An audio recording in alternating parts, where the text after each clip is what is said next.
كيف تصل إلى محبة الله؟ ما عليك إلا أن تتبع هذه الخطوات، وبإذن الله ستصل إلى حب الله ومحبته. عليك أولا ألا تصر على المعصية، بمجرد فعل الذنب تب إلى الله واستغفر الله.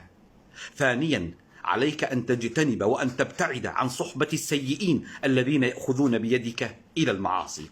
ثالثا عليك أن تحافظ على الصلاة في وقتها، وما أجمل أن تصليها في المسجد جماعة.